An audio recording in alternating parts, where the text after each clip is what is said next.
Alright, hello and welcome. Today we're going to be drawing a skull. I've been working on my skulls lately to try and get better at drawing human portraits. It's really helpful to understand kind of the bone structure underneath the face. So yeah, that's what I've been up to. I will say that this is probably number 80 or 90, like the 90th skull I've drawn in the last month or so. So if your first one doesn't look the way that you like, don't stress out about it. It took lots and lots of tries. The beginning efforts were pretty rough. So basically to begin, I just draw a circle, kind of like an elongated circle, sort of horizontally, a little bit like an egg, and then kind of place on its side. And then place your center line sort of down wherever you want the face to be, like the center demarcation of the face. And where you position that will dictate kind of how far turned the face is looking. This is sort of kind of like a 3/4 view. After that, it's really simple to just lay in a couple of sort of diamond shapes for the eyes, and you'll get sort of the placement of those over time as you practice.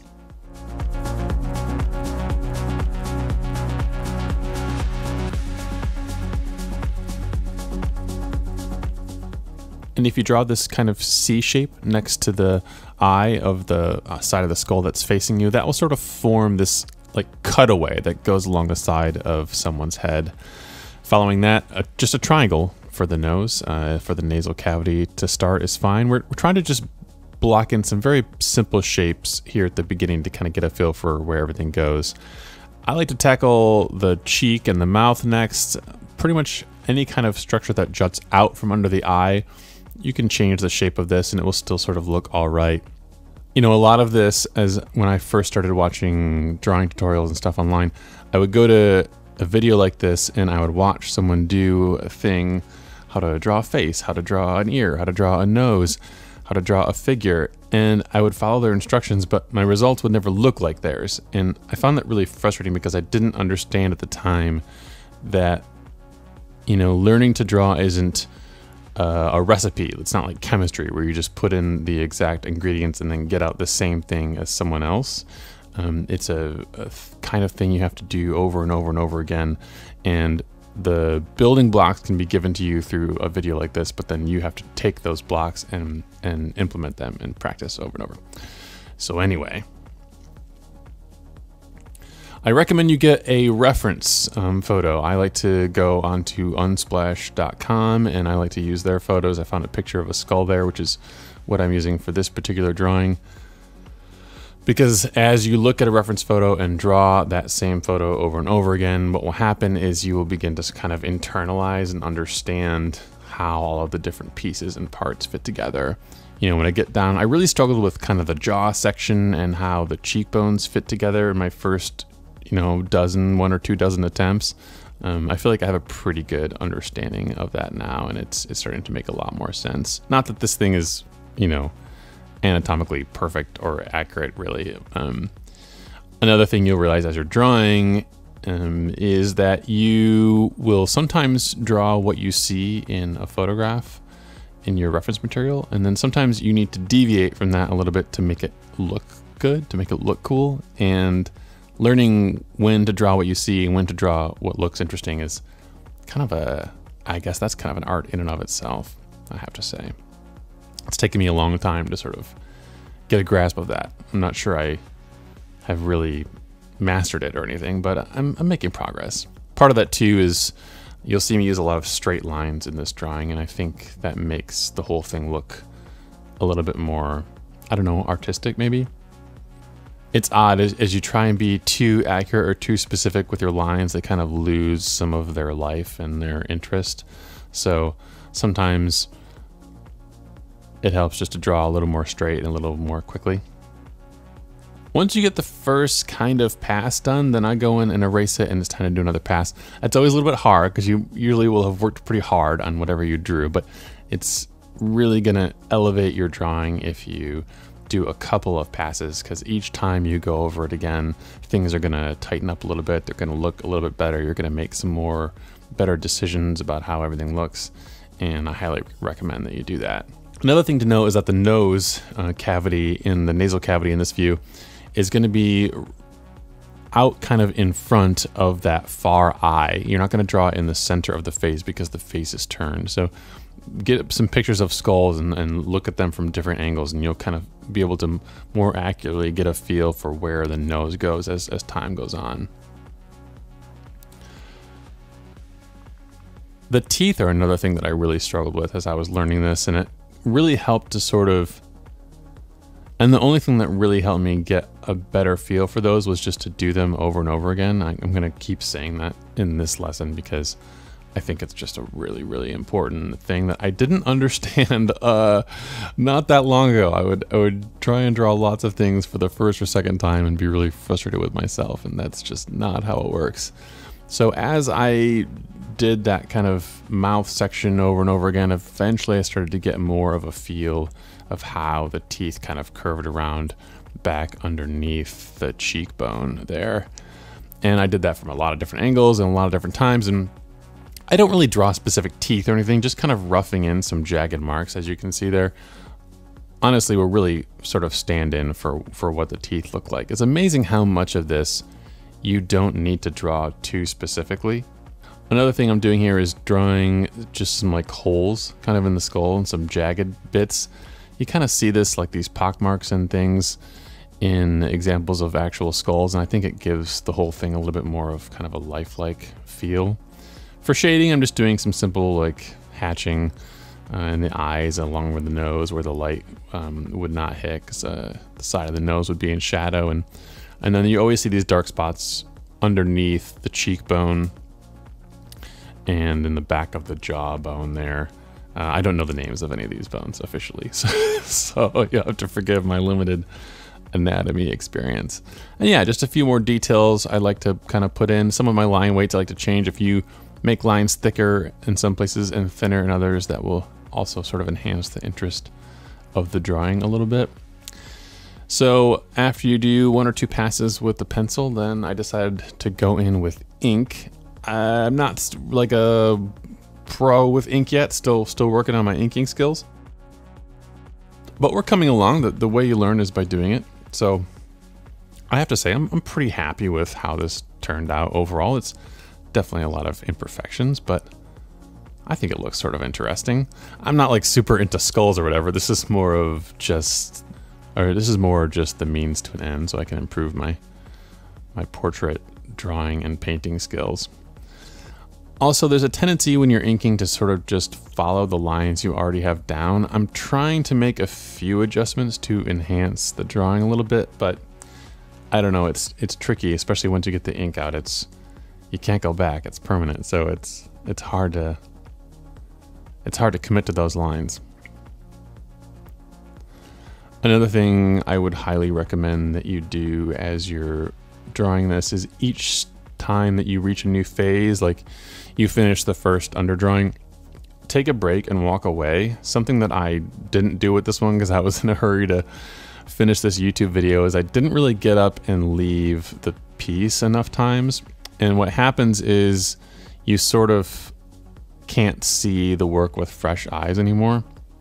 And that left eye, as you're looking at the drawing, it would be the skull's right eye, but the left side of the face from this perspective, the eye is a little small. I drew it a little bit too small, and I didn't notice that until I was basically done with the whole thing. So if you walk away and you take a break, go get a cup of coffee or take a walk or something, you'll see more of that stuff as you go, and then you'll be able to correct it, and you won't finish the entire drawing with a mistake in it. I also think the teeth on kind of the front look a little bit wonky. Didn't quite get that curve totally correct. But the nice thing about skulls as you draw them is they're really craggy and kind of rough and sort of weird looking. And so if you make some mistakes here and there, sometimes it isn't too obvious or too terrible. After I finished with the inking, I erased all of the pencil drawing, and I tried to thicken up a few of those lines with the ink, sort of where the shadow areas would be along the side of the skull there and underneath the jaw and parts of the eye too. And then I went on to alcohol markers. These are by ArrtX. They're quite a bit cheaper than the Copic markers, which are the kind of the, I don't know, industry standard alcohol marker, I guess. But those things are a few dollars, I don't know, $4, $5, $6 a piece, and these are much more affordable. So I tried to pick a couple of colors I thought would work more or less. The alcohol markers are pretty difficult to use. I really haven't figured out how to paint with them. Still learning about that process. One thing that's tricky about these is you can't go back and lighten anything. So I'm starting with one of my lighter colors and trying to leave gaps where I think that the highlights will be, so that the page, will remain white in those locations. And that's a tricky thing to do. I kind of pulled it off, but I'm still figuring out how to blend these things together so it looks good, and I'm still trying to figure out if I should be starting with the darker shadow colors or sort of the midtones. I don't know. It's all still a bit of an experiment for me. In fact, when I get done with the markers, I kind of go back and I think I get an even lighter color and try and fill in some of those highlight locations, because they end up being sort of too big. Another thing that's interesting about these is as they dry, you can make a second pass, getting darker and darker sort of layers with the same color. So it's a really interesting tool to use.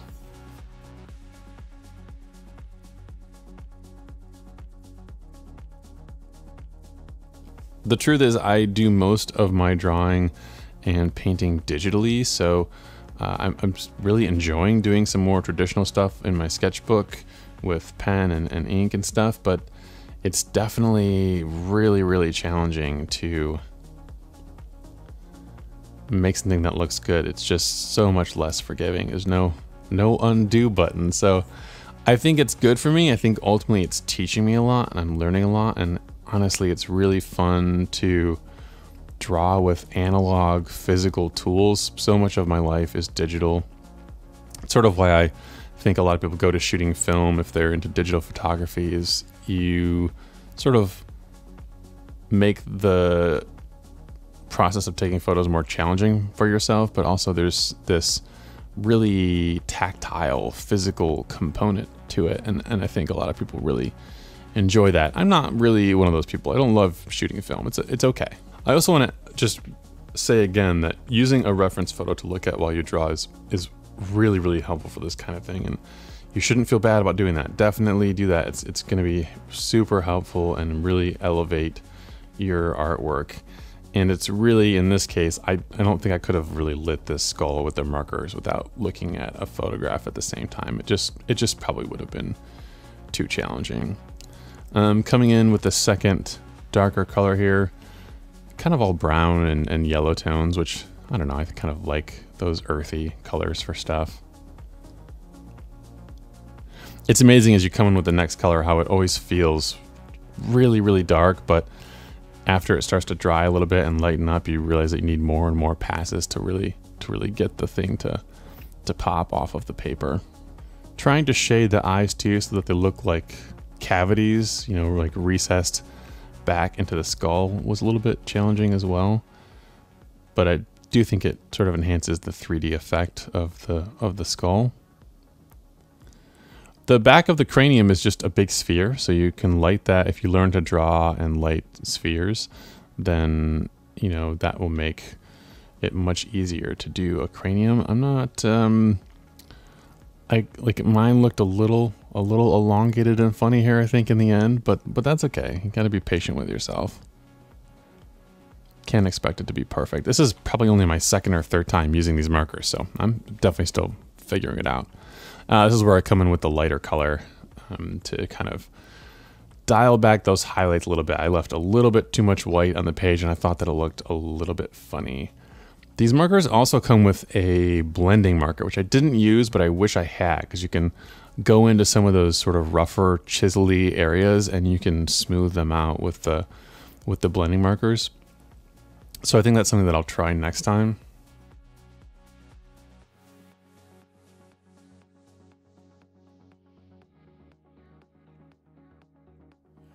And one thing to do also is to remember that you need a lot of variation between light and dark tones. So eventually I come in here with a super dark marker and go over some of the deep shadow portions, and that really helps to enhance the 3D effect and feel of the overall drawing. You can definitely overdo it, but without that, the whole thing will end up looking just kind of flat. So I did my best to try and figure out where to use the super dark marker and where not to. Yeah, I don't know. I think it ended up okay. I'm pretty happy with it. It's a okay sculpt for, you know, it's not for anything. It's just practice in my sketchbook. And it was fun to do. So anyway, I hope you learned a few things. I hope this was helpful to you, and we'll see you in the next video with more photography or art or travel stuff. I'm not exactly sure what's next, so take care.